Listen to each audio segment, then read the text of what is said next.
Time for our community development segment, and something that, there's a news that has been going around. You know, we've received updates and we are receiving still current information on the rate at which HIV, is increasing all around us. I think sometime last week we were given details of the regions who are recording higher numbers, and other parts of some of these areas that really needs attention because of how the numbers are rising. This morning, we are going to the Weija areas, because there is a high rise in HIV cases or HIV infections that have been recorded in these areas. Now, experts are blaming the high cases in Weija-Gbawe, area on increase in commercial sex activities. Now, I am very familiar with this area, and seriously, we need to pay attention to some of the activities going on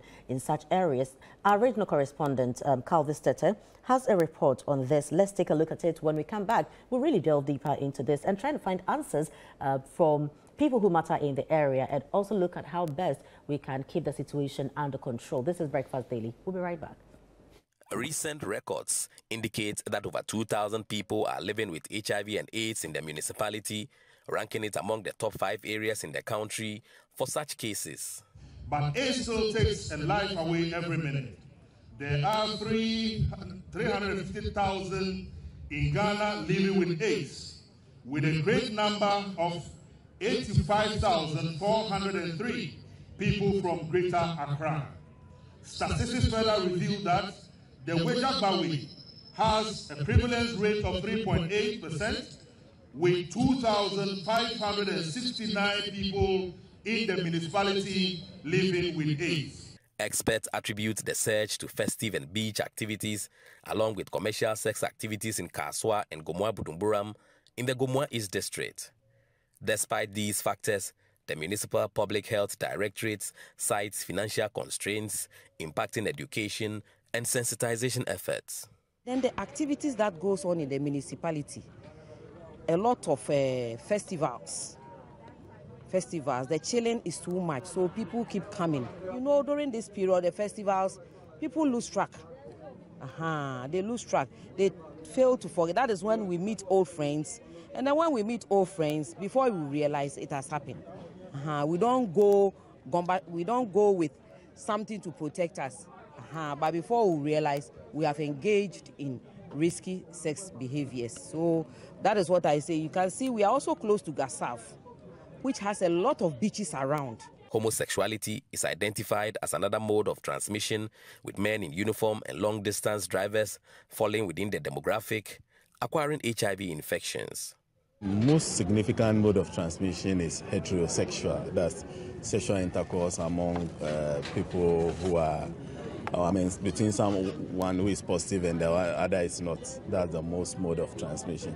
Of late, we have key populations where we have sex workers, people who inject drugs, people who are long-distance drivers, people who are men in uniform and homosexuals, men who have sex with men. Yes, those populations too are currently, we are having such population of late. Municipal Public Health Director Matilda Dakwa Akuno notes that infections rise due to insufficient education, sensitization and testing, emphasizing the need for improved health education, testing and treatment. We were busy. Everywhere you go, HIV, we realized that our trend was coming down as a nation. But when COVID came and we forgot about HIV and we moved there, and so you believe me that because the health education dropped, our health educational activities went down, people also went loose. Individuals testing positive and seeking healing at religious centers are urged to opt for medical treatment to suppress the viral loads and prevent further spread. People should be ready to test and know their status. And those who have tested positive and have been referred but have gone home and are saying that they don't believe, we are pleading with them to come. Those who have run to go and stay at prayer camps, yes, they can be at their prayer camps and pray, but we are pleading they should come for the treatment so that they can suppress their viral load, and then they reduce they are at risk of spreading the infection among their own family members as well as the people that they engage in sexual activities with. Right, so a report put together by Calvis Tete, our Central Regional Correspondent. Now, David, this is the details of what really is accounting for the high rise in numbers of HIV infections in the Weija-Gbawe area. Now, they've mentioned the beaches close by, they've mentioned there are festivals and all that. But I think that it really goes way beyond that. Look, if you are very familiar with this area, okay, you realize that in the evenings, and this is why I have a challenge with when you say that, oh, then you meet old friends. What has that got to do with anything, really? You understand? Getting old friend, meeting an old friend does not mean that automatically there's sex going to happen. Yeah. And yes, the beaches are there, the festivals. I mean, every day is not a festival. So we should really look beyond the special occasions and look at the everyday contributions. And I think that, you know, when you take a careful look at that stretch, okay, there are bits and pieces of joints littered all along that area. We also have a lot of, in quote, foreigners in those areas. Okay, people who come with all kinds of lifestyle, all kinds of behaviors, and they are there. In the night, remember that sometime, I can't really tell exactly when, I think last year or so, there was this demolition exercise last year. This demolition exercise that happened along the Weija-Gbawe stretch, you know, for all these unauthorized structures and joints there. Look, every day, there's my concern that beyond the festivals and meeting old friends and going to the beach and all that, the everyday activities, this is what is contributing largely to this. You know, it's become the lifestyle of the people in the area. And David, the number of young people, young girls, young boys in drugs, in, you know, commercial sex workers, and they stand by the roadside. In the night, you see them openly young. I mean, when I say young, underage girls, you know. And I think that authorities see these people. And this is what we should be looking at, how young people are exposed to these kind of lifestyles. No, I mean, when I think about it, the question that comes to mind is, there was a time we started this war against HIV in the country. At a point, we're doing very well, right? Around 2011 to 2014, 15 there, our numbers were improving. We had done very well. You know, so what has happened for us to slide down this much? You know, to the point where we are recording astronomical numbers, you know, and for how long we've been in this fight for, we shouldn't be here. You know, it means that, again, as we typically do, people have gone to sleep. People have, you know, relaxed. People have, and when, you know, by our laws, prostitution is a crime. But it's the one thing that I can say is probably given the greatest leeway ever.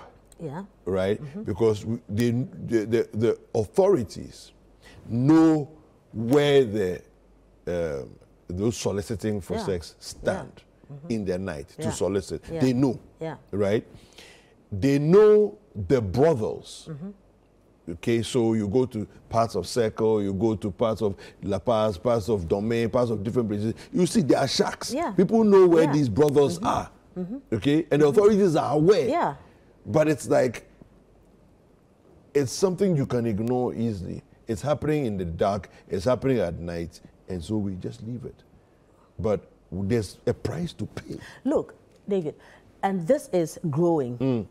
So people feel, so they mentioned poverty levels. Yes, I agree, poverty levels are also quite high in these areas. And that is why it's very important, that we regulate, especially the nightlife in these areas. So you go to the, so Weija, to Kaswa, to Budumburam, and this is these areas, you know, beyond Budumburam, I mean, you are moving to the Gomwafete areas and all that. It's not as bad. But from the Weija areas to like Weija, Tetegu, Block Factory, all these places, through to Kaswa, to Budumburam, and the places are very congested. Look, when you move beyond the main road, and go inside, you'll be amazed how people live, especially in Budumburam areas and all that. It's very congested. When you move to the other side, the Kokrobite areas and all that, you know, because of the beach, we have the proper hotels and hangout resorts areas. And things, and the mini ones that sometimes they use the palm fronts and stuff like that to create. And things happen. I mean, we all know, but sometimes you can't really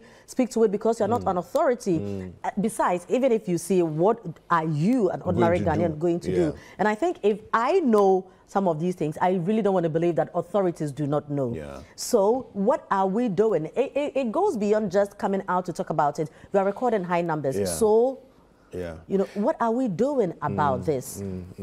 Well, our correspondent who brought us that report, Calvis, has joined us on the line. Calvis, good morning. Good morning, Calvis. Morning, David. Yes, welcome once again to Breakfast Daily. Thank you, David. All right. Now, Calvis, can you give us a sense of, I know we're looking at a broad stretch of Weija-Gbawe and all the way to Kaswa, Budumburam, and so on. But by your estimation, what's the epicenter of the problem? What would you say is the hottest area of this problem? Well, David, I would say the epicenter of the problem comes from the Budumburam area to Kaswa and then down to the Weija-Gbawe area, to the Gasouth area. You know, these areas have beaches along the stretch. And even in the Budumburam to the Gomwa East area, David, is serious. You know, I want to cite an example. There was this instance where I was driving through just under the traffic, a place called CP Junction. Yes. And then, you know, these commercial sex workers, they are just by the traffic light. So the moment you park, they just approach you through the door of your car, and they tell you whether they have services. If indeed you need them, you talk to them. David, it's interesting to see some of these activities at night. Young girls at the age of 13, 14, 15, I mean, engaging in commercial sex work. It's serious that I think authorities have turned a blind eye to this. And in the Budumburam area, sometimes when I normally go there because of this, because of the job, sometimes I go there, I meet these young girls. And, you know, now they even carved the term that they said, they say that, I mean, you're then home delivery, they'll come home and come and deliver it to you. You know, so it tells us how things are getting worse. And in the Utusanya East area, I mean, I've met the health authorities at the point, and they tell me there are rising cases of HIV and AIDS. And that, I mean, what the challenge is funding and then the support to push the agenda. You know, when you go to the Weija-Gbawe area, authorities are saying that the cases are rising because they also believe that some people from Kaswa and elsewhere come to test in the Akawe, that is a municipal hospital, so that makes the cases rise. But that is not an issue. You know, the issue is that the HIV and AIDS is rising in the Weija-Gbawe area, in the Utusenya East, in the Gasouth area, which are all adjoining communities connecting to Weija. You know, in Kaswa, the nightlife is serious, David. You know, there are some popular hangouts in Kaswa. You go there, you see these girls there. I mean, as at 5 p.m., you see them there, I mean, trying to market whatever they are selling. And then they'll tell you, you're there home delivery. You can just pick a phone and call, and then they'll come home without you even carrying them to the house. So this is how bad it has gotten to, David. You're better home delivery. Is that what you said? Yeah. Wow. Yes, David. You're better home delivery. They do home delivery. They come to you, and maybe you see them, you just give them your contact. They will call you and come home. Wow. So David, it's worse. Yeah. So now, speaking to authorities, are you getting a sense of a strategy being put in place to try and mitigate the numbers, or are you getting a sense of people are throwing their hands in the air as in we don't know what to do? Well, David, from what I'm seeing, it seems as though, I mean, authorities have not acted enough. You know, in the documentary, we spoke to the health authorities in Weija. They are saying that their major concern is funding to champion the agenda. I mean, the funds are not there. They sometimes have to go out and beg corporate institutions to support them to embark on counseling and testing. And it is serious. I think even in the Utusenya, some organization embarked on this counseling and testing in the market centers to speak to people about HIV and how we have turned a blind eye to it, especially as we are heading to the festivities. They are praying that people don't just lose guard so that by January we'll have a surge in HIV and AIDS infection. That is the worry of these counselors we spoke to, David. Right. Calvis, you remember, I think about last year, the MCE for Weija-Gbawe, Honorable Patrick Kumo, led some demolition exercise, you know, for some of these joints dotted along the stretch. What happened to that? Because I thought that was a way to also remove some of these spaces, some of you know, these are places where some of these young girls go to apply their trade. And so removing them kind of gave us some room because they wouldn't get anywhere to go stand in the night and all that. Yeah. I don't know, I thought it was going to continue, but what happened to that?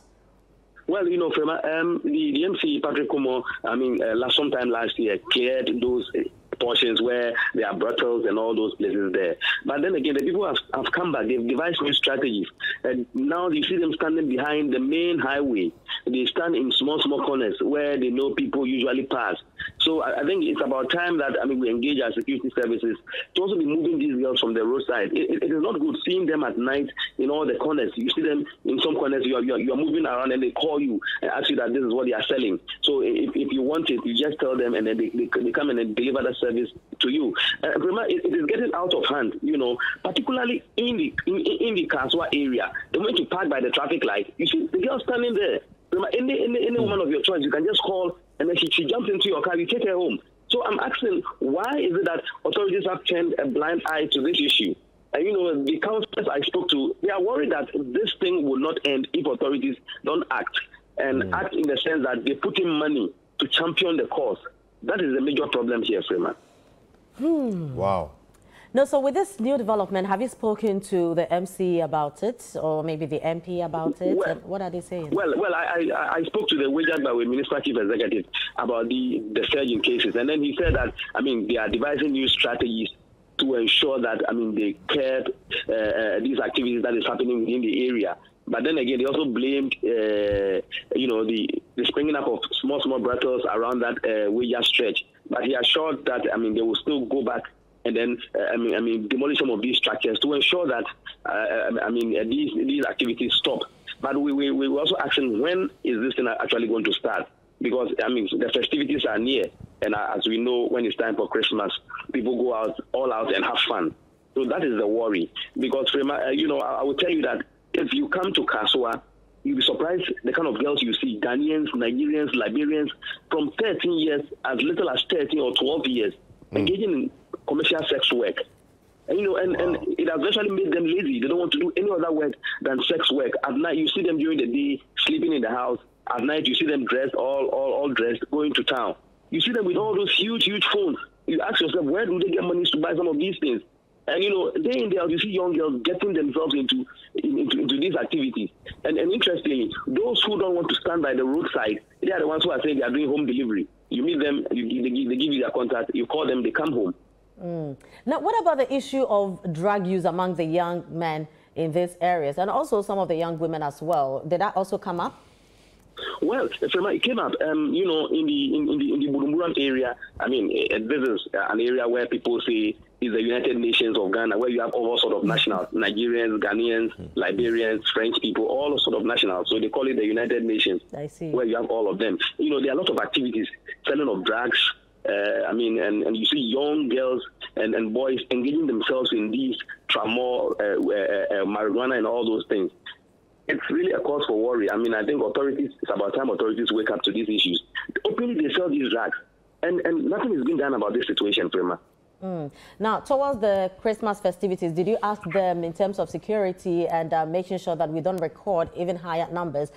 Did they mention to you what measures are being put in place, especially towards Christmas? Well, Prima, you know, after speaking to the MC, he made mention that, I mean, because of the festivities, they are liaising with the police to ensure that visibility is in town.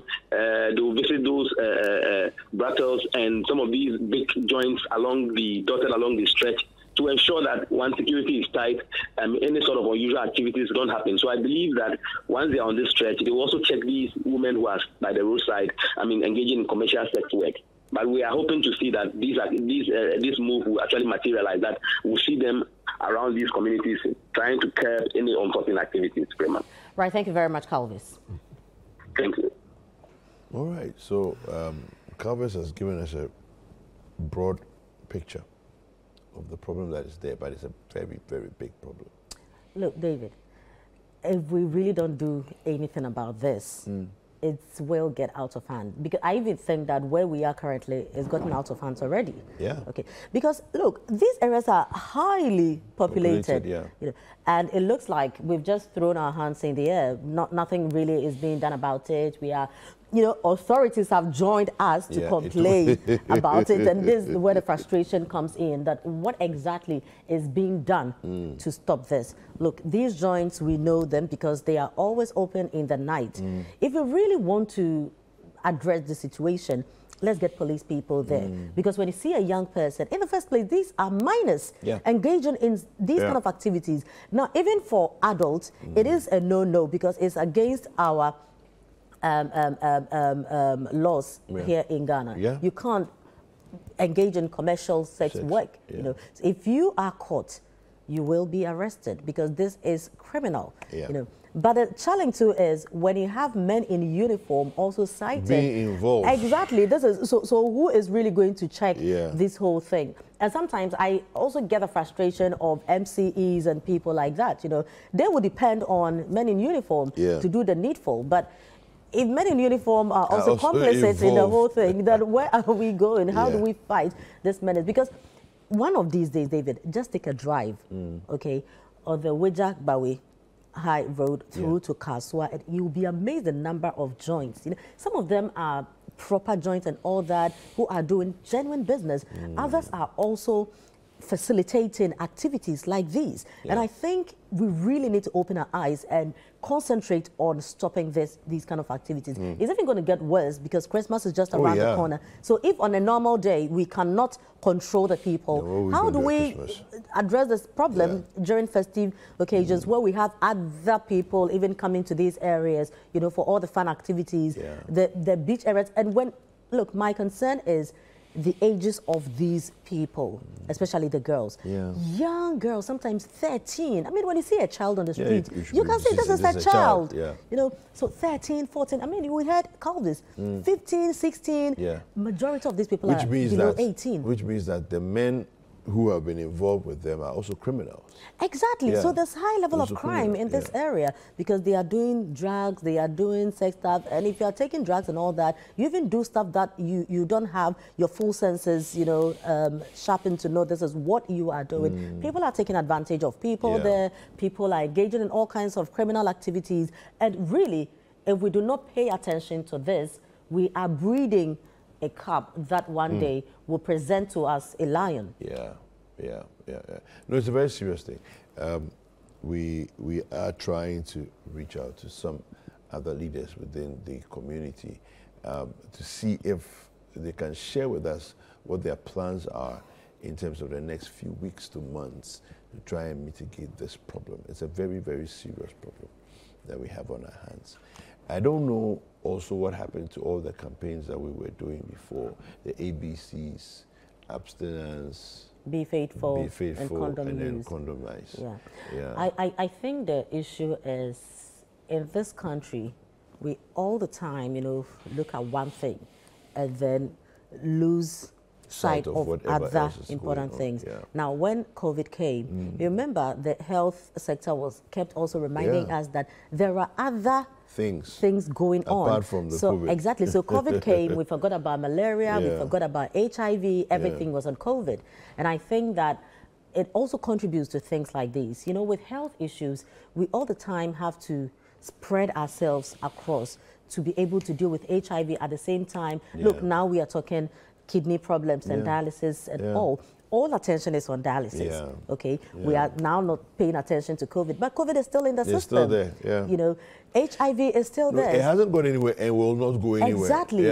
But how are we ensuring that we don't move our attention to kidney issues and leave COVID, and then in the next 2 years we come back to deal with COVID on a higher scale?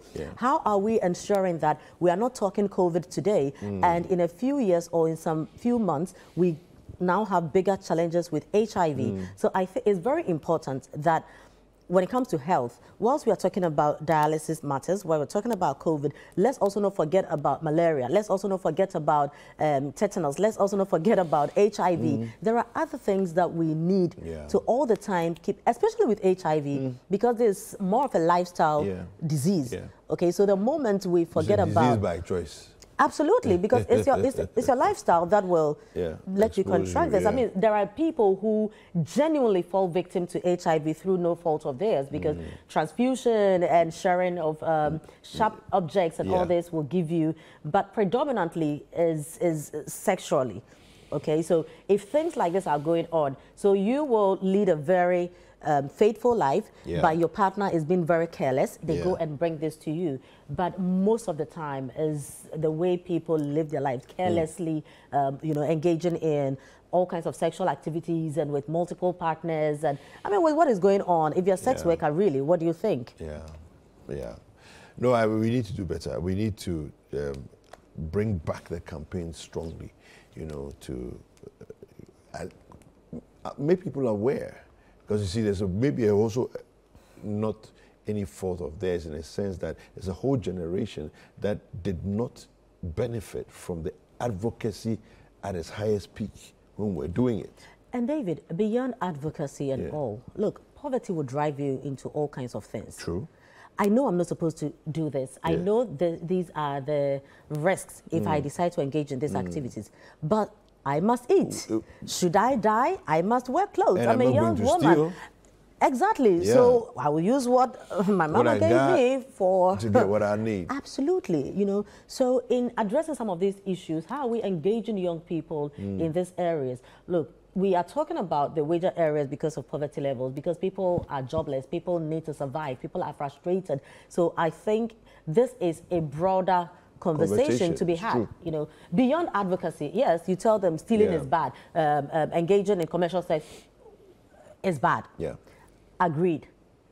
But beyond that, we need to empower them. Exactly. They need to be busy. Okay. If you are going to school, if you are going to work, if you're going to do all that, you don't even have time for exactly. You come back from work, you are very tired, and you're also thinking about the fact that tomorrow morning by 6 a.m. I need to be up.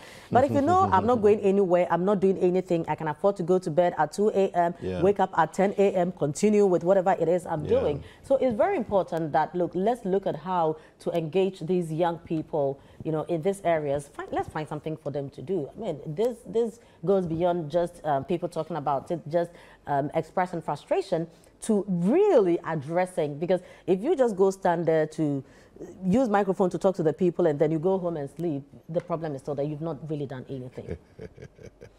Well, we can definitely go more into this conversation, and there's so many things that we can talk about. But we'll take a quick break. When we come back, Community Development segment has more.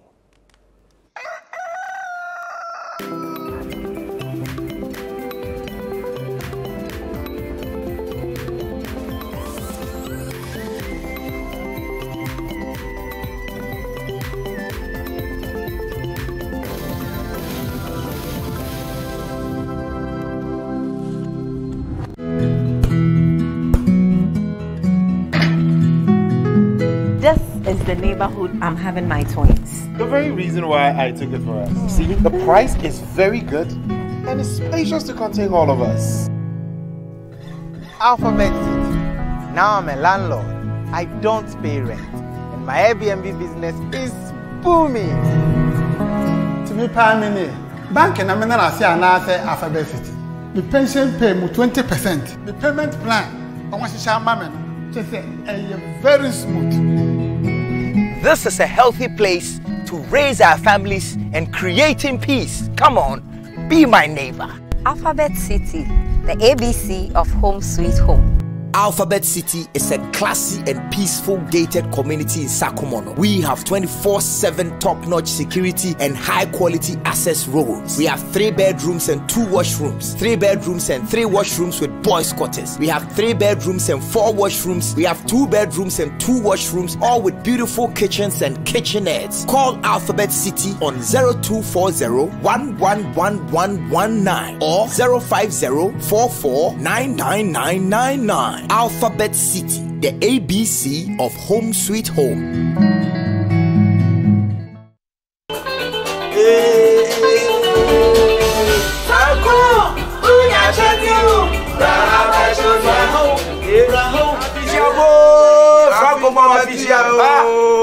me Franco Guswa watching on my Brian it's saying Yamiadum your frozen your friend holy God Amidu Anwakasa Kesiama Amidu Diana Betoye Ubeto TV Ababeto CCTV camera I'm connected on my phone I could see a man a school bag, near man a t-shirt, near man of Kana or the baby Chef Franco, Franco. I am a baby original. This is about Franco Trading Enterprise.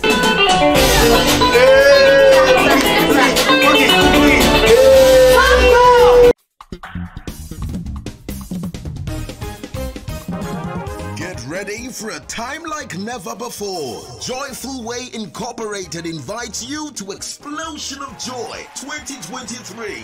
Get your friends and family and let's give the Lord some praise. You definitely cannot afford to miss out. Theme: Total Surrender. Venue: Accra International Conference Center, 26th December 2023. 2 shows: afternoon 2 p.m., evening 6:30 p.m. Rate: 150 cedis single, 250 cedis double, 500 cedis for a family or group of 5. Guest artists: Perez Music, F.A. Grace. Ticket outlets: SU Towers, Batuna Total, Airport Shell, Joyful Way Office Matayako, or visit our website joyfulwayinc.com or dial *725*1400# to purchase your ticket. Event ticketing by iPay. Come join us, make a joyful noise of the Lord's salvation. It's Explosion of Joy 2023. Total surrender. It's 19 degrees out here in London. This is precisely 13th Belgrade Square. My name is Caleb. Good hello to you and welcome to Beyond Borders on Citi TV. On Beyond Borders, we put the focus on Ghanaians living beyond the borders of Ghana. Next station, Liverpool Street. Edisei, hey, what's up? Enjoy. In case we have been about Abuja, especially London, then you saw make a comment. I open the bed, but we came for like the authentic Ghanaian experience, you know, like the pounding of fufu and all that. Like most of my nieces and nephews, they haven't seen that. We worked so hard for 30 years in this business, in this country. It's not a joke. You've got skilled workers in Ghana, very good skilled workers. The labor side of things in Ghana is very good. But then what you need is the infrastructure to be able to put it in. So it's more structure than talent.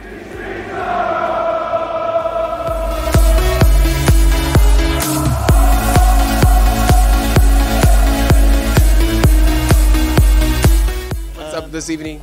Pint of Guinness and just have a little bit of a sit down and have a little bit of a chill out, man.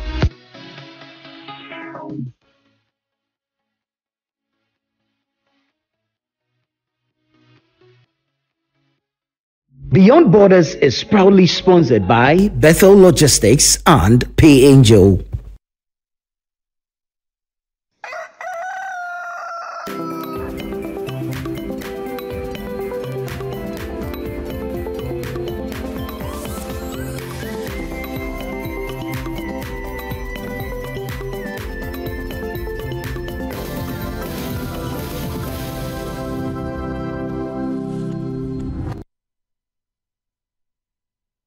All right, welcome back. It's still Breakfast Daily, and we're still in the community development segment, having a conversation this morning about HIV/AIDS and the spike in rates of, increase of this menace that we're experiencing, and in the Weija-Gbawe stretch right through to Buduburam, this is on an ascendancy. We've been joined by someone who works in the HIV space, Prince. He's joined us on the line. Good morning, Prince. Good morning. Yes, welcome to Breakfast Daily. Okay, thank you. All right, so talk to us about what you do first of all, and then give us a sense of what your network is picking up as far as the enclave we are speaking about is concerned. Okay, thank you. So I'm Prince Mari, a counselor and an assistant outreach coordinator for Ghana. That is Ghana HIV and AIDS Network. Okay. So currently we are implementing the HIV self-test. That is what we are currently doing now. Okay. It looks as if because of the pandemic, which is the COVID that actually we had in the few years, so HIV awareness and things came down because everywhere was just COVID. Forgetting that HIV is still with here close to us. Yeah. And then things day in, day out, there are more cases coming. We want to create awareness, at least, so that our citizens or everyone gets to know that HIV is still here and not that HIV probably has gone to rest or something. So in this case, we actually targeting a very public places where has got much publicity. Yeah. You know, and then we want to start with the market areas, which is where we know we will get much people there. We have already started with Kaswa, we already started with Panishin, Temastation, Mala Market. Today, we are at Agogloshi. Okay. We are at Agogloshi today, yes. So I'm actually speaking from Agogloshi as I'm talking to you now. I see. Yes. Yeah. Go ahead. Basically, that is what I'm implementing. Okay. Yes.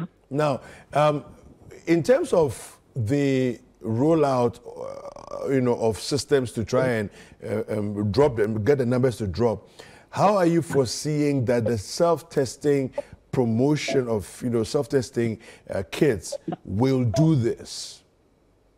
Please, can you please come again? I'm saying that we are trying to get our numbers to come down. Yes.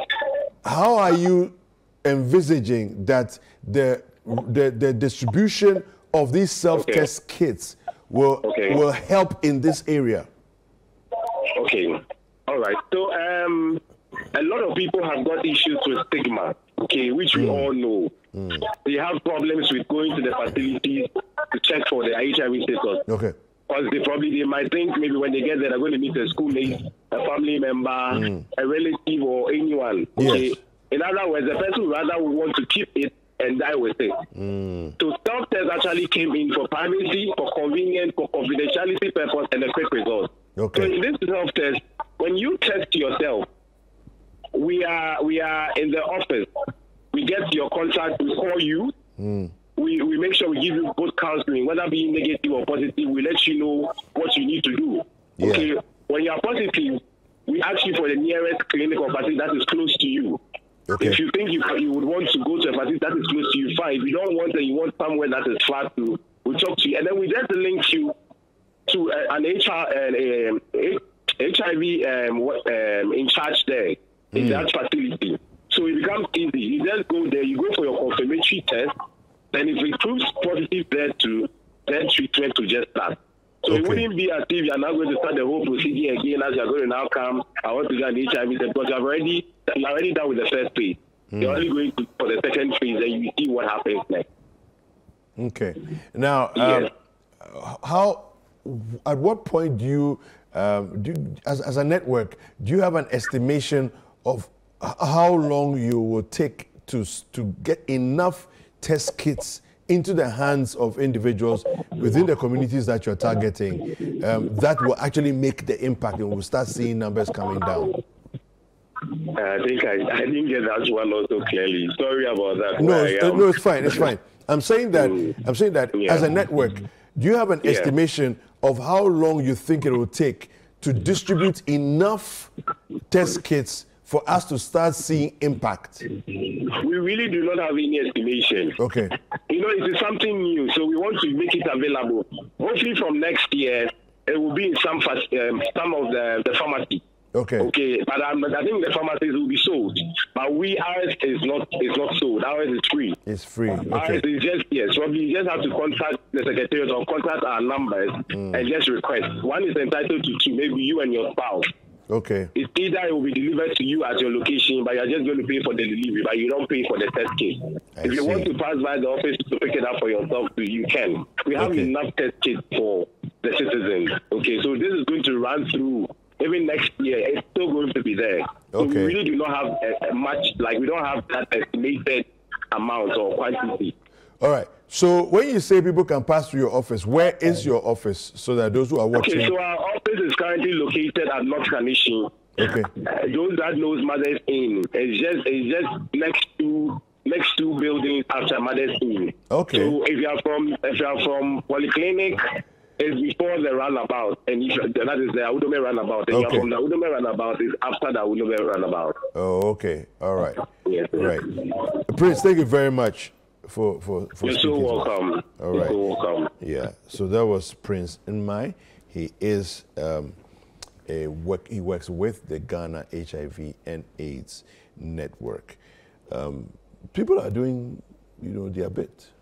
Yeah, that's that much they can also do, But I really wish, so we are trying to get the MCE for Weija-Gbawe area, the Honorable Patrick Kumo. We are not getting through to him and, because we really need to know what authorities are doing about this. Beyond the advocacy, I think that, there's advice on one breath and really cracking the whip on the other, okay? Because if people are engaging in illegalities, what are authorities doing about it? You don't advise people who are engaging in illegalities. I mean, that is why the laws are there. So really, I really would love to hear what Patrick Kumo and his people are also doing about this. It's very unfortunate that we are not getting through to him, and I'm saying this so that you know that we are trying to get answers from authorities, because if we at media is doing their bit, people from the HIV advocacy teams are also doing their bit. What are authorities doing? You know, all these joints that are dotted along the stretch, are they supposed to be there? All these minors who are engaging in these activities. Why are they even still there? Exactly. Why are these shacks and spaces, why are they even still there? If it's been weeks, if it's been months. David, that's what I'm saying, that maybe the authorities know why they are there. That's what I'm asking. Are they supposed to be there? Depending on the answer, then we continue. So if you say yes, then we know how the conversation should be. If you say no, we also know how the conversation should be. So we really need authorities to come in to let us know why we are recording these high numbers in Weija. I'm sure for the why, now we know. But what is being done? So innocent Ghanaians do not suffer.